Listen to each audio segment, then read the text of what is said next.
नमस्कार साथियों, अंतर्राष्ट्रीय मानव अधिकार सुरक्षा परिषद के सभी साथियों को नमस्कार। साथियों, आज मैं आपको छोटी सी जानकारी देना चाहूँगा, जैसे कि अंतर्राष्ट्रीय मानव अधिकार सुरक्षा परिषद किस तरह से आम आदमी के हक में खड़ा रहता है जब किसी आदमी को किसी अपराध में या बिना अपराध के किसी जब गिरफ्तार किया जाता है। ऐसे आपने देखा होगा कि गाँव में या कहीं अपने अड़ोस-पड़ोस में या किसी के साथ ऐसी घटना होती है कि उसे गिरफ्तार किया जाता है, लेकिन उसे जो उसका अधिकार होता है, उसे मालूम नहीं रहता है। तो मैं आपको बताना चाहूँगा साथियों कि भारतीय संविधान अनुच्छेद 20 में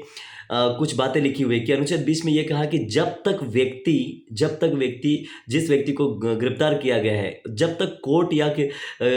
या न्यायालय द्वारा उससे दोषसिद्ध नहीं कर दिया जाता कि हाँ ये दोषी है इस अपराध में, तब तक उसे दोषी नहीं माना जाता है। और एक ही अपराध के लिए अगर किसी व्यक्ति ने एक ही अपराध किया पर लेकिन उसकी एफआईआर कई जगह पर हो सकती है, 10 या 20 या 50 जगह पर हो सकती है, उसकी एफआईआर लोग करा सकते हैं, लेकिन एक ही अपराध के लिए एक ही बार सजा होती है। और दूसरी बात, स्वयं जब आपने देखा होगा कि किसी भी थाने में आदमी को व्यक्ति को मार मार कर ये बुलवाया जाता है कि आप कबूल कर लो आपने ही गुनाह किया है, कबूल कर लो आपने गुनाह किया है। लेकिन आप ध्यान रखिए कि भारतीय संविधान अनुच्छेद 20 ये कहता है कि स्वयं की साक्षी यानी कि आपकी खुद की गवाही आप मान्य नहीं रहती है कोर्ट में। अगर आप कह दोगे हाँ कर दोगे, लेकिन अगर कोर्ट में ये आप ना करते कि मैंने नहीं किया है, तो आपकी ना ही मानी जाएगी, क्योंकि स्वयं की नहीं मानी जाती। दूसरी बात, जब भी आपने देखा होगा कि आपको गिरफ्तार किया जाता है, जबकि भारतीय नागरिक सुरक्षा संहिता ये कहती है कि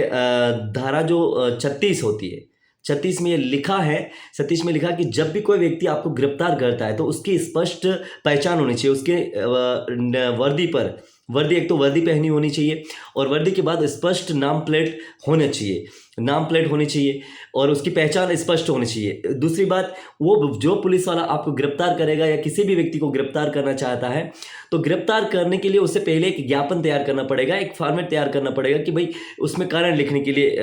कारण लिखा जाता है कि किस लिए उसको गिरफ्तार किया जा रहा है, क्या जुर्म किया है उस व्यक्ति ने। और एक ऐसे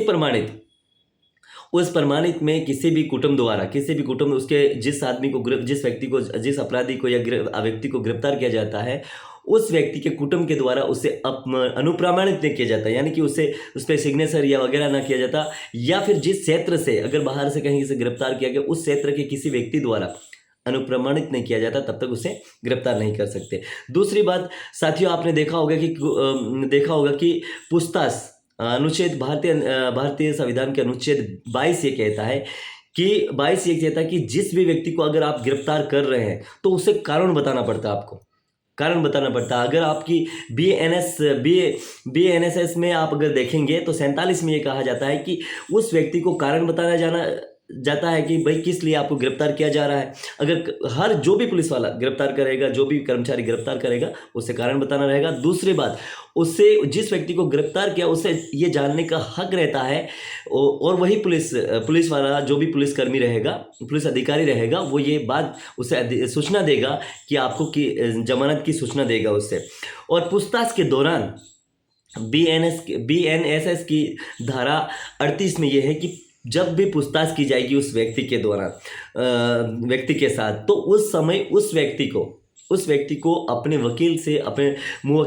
वकील से चर्चा करने का, परामर्श करने का अधिकार रहता है, उसे मिलने का अधिकार रहता है। यही अनुच्छेद 22 भी कहता है कि उसे ये अधिकार है कि वो किसी भी वकील से पूछ सकता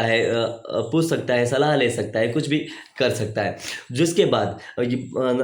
भारतीय संविधान के अनुच्छेद 22 ये भी कहती है कि दोस्त, जब भी किसी व्यक्ति को गिरफ्तार किया जाता है तो उसे 24 घंटे के अंदर ही उसे मजिस्ट्रेट के सामने कोर्ट में उसे पेश करना होता है। 24 घंटे से ज़्यादा आप किसी भी व्यक्ति को किसी भी पुलिस थाने में बिठा नहीं सकते हैं, अगर ये रास्ते का जो ले जाने का टाइम है उसको छोड़ के। दूसरा आपकी BNSS में भी धारा 58 में लिखा है कि आप किसी भी व्यक्ति को 24 घंटे से ज़्यादा अपने अपनी किसी भी जगह पर आप रख नहीं सकते, उसे मजिस्ट्रेट या कोर्ट के सामने पेश करना रहता है। तो साथियों, और दूसरी बात, धारा 53 BNSS की धारा 53 ये कहती है कि किसी भी व्यक्ति को जब गिरफ्तार किया जाता है तब उस व्यक्ति को अधिकार है कि उसे चिकित्सा के लिए हॉस्पिटल में उसी चेकअप के लिए उसका अधिकार है। इन अधिकारों के आपको याद रखना होगा कि जो भी अधिकार है, ये अधिकार गिरफ्तार के समय उसे स्पष्ट पहचान रहती होनी चाहिए होनी चाहिए उस व्यक्ति की, और आपको